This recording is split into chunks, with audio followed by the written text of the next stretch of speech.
बिस्मिल्लाहिर्रहमानिर्रहीम। अस्सलामु अलैकुम वरहमतुल्लाहि वबरकातुहू।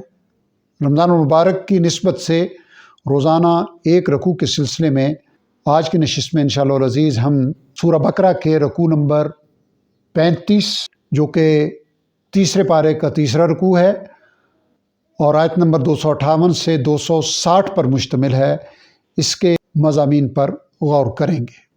पिछले रकू में अहले ईमान को मुखातब करके अल्लाह ताला की तौहीद और शिफात के रद्द के हवाले से अहकाम इरशाद फरमाए। उसी तसलसल में अलम तरा का लफ्ज़ जहाँ भी आता है उससे मुराद जो सुनने वाले हैं उन्हें गौर करने पे आमादा करना है।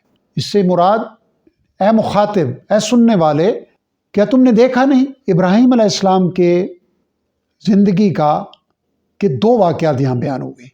पहले उस शख्स की तरफ, बादशाह की तरफ, पहले उस बादशाह का जिक्र हुआ कि जिसने इब्राहीम अलैहिस्सलाम से मुजादला किया, झगड़ा किया उनके रब ताला के हवाले से। वजह क्या थी कि अल्लाह ही ने उस शख्स को बादशाह की नेमत अता फरमाई थी। इब्राहीम अलैहिस्सलाम ने उससे फरमाया कि मेरा रब वो अजीम शान ज़ात है जो ज़िंदगी देता है, जो मौत देता है। तो बादशाह अपने तकब्बुर में कहने लगा कि मैं भी लोगों को ज़िंदा रखता हूँ और लोगों की मौत का फ़ैसला करता हूँ। तो इब्राहीम अलैहिस्सलाम ने हिकमत की इंतहा कर दी।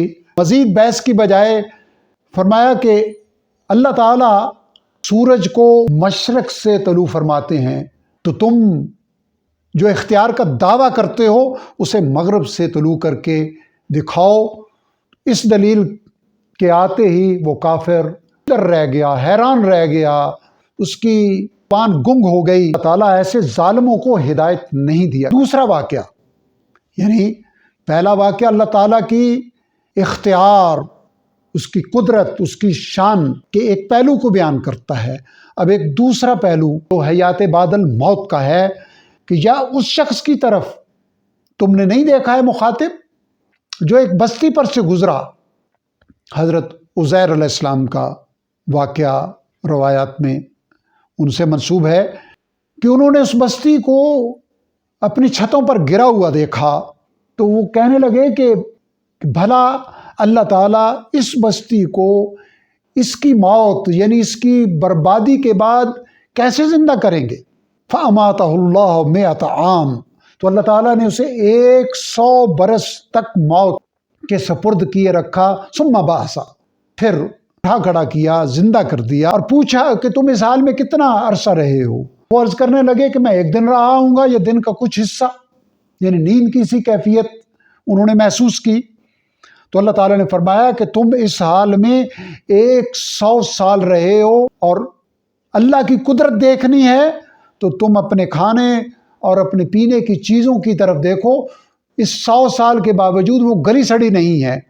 और दूसरी तरफ जो आपकी सवारी है गधा, उसकी तरफ देखो कि वो गल सड़ चुका है, उसकी हड्डियां गल सड़ चुकी हैं। हमने लोगों के लिए एक निशानी बनाना है तुम्हें, तुम इस अपनी सवारी की हड्डियों की तरफ देखो कि हम किस तरह उन्हें उभारते हैं, जोड़ते हैं और किस तरह फिर उन पर गोश्त चढ़ाते हैं।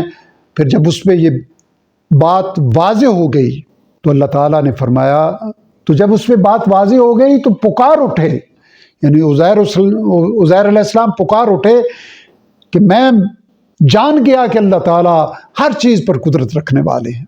फिर इब्राहीम अलैहिस्सलाम का दूसरा वाक़या, यानी पहला वाक़या शुरू में बयान हुआ, फिर हज़रत उज़ैर अलैहिस्सलाम का वाक़या हयात बादल मौत का, और इसी तरह का वाक़या इब्राहीम अलैहिस्सलाम का बयान हो रहा है कि इब्राहीम अलैहिस्सलाम ने अर्ज़ किया कि बारी ताला आप मुर्दों को कैसे ज़िंदा करेंगे, मुझे दिखाइए। तो फरमाया क्या तू ईमान नहीं रखता? क्या तू ईमान नहीं रखता? अर्ज़ किया क्यों नहीं, ईमान तो रखता हूँ लेकिन दिल का इत्मीनान चाहता हूँ। तो फरमाया तुम 4 परिंदे लो, उन्हें अपने साथ सुधा लो, मानूस कर लो और फिर उन्हें ज़बह करके उनके टुकड़े टुकड़े करके 4 मुख्तलिफ पहाड़ों पे रख दो और फिर उन्हें اسی طرح پکارو جس طرح وہ تمہارے ساتھ مانوس تھے اور تم پکارتے تھے تو وہ دوڑے چلے آتے تھے، تو تم دیکھو گے کہ وہ تمہارے طرف زندہ ہو کر وہ مختلف پہاڑیوں سے ان کے ٹکڑے اللہ کی قدرت سے جڑ کر زندہ ہو کر تمہارے پاس چلے آئیں گے۔ جان لو کہ اللہ تعالیٰ غالب ہیں، حکمت والے ہیں۔ یعنی اس رکوع میں بھی اللہ تعالیٰ کی قدرت اور بالخصوص حیات بعد الموت کی جو شان ہے رب ذوالجلال کی، اسے بیان فرمایا۔ رب ذوالجلال اپنی رحمت و کرم سے ہمیں قرآن حکیم کو سمجھنے، عمل کرنے اور دوسروں تک پہنچانے کی توفیق عطا فرمائے۔ وآخر دعوانا الحمد للہ رب العالمین۔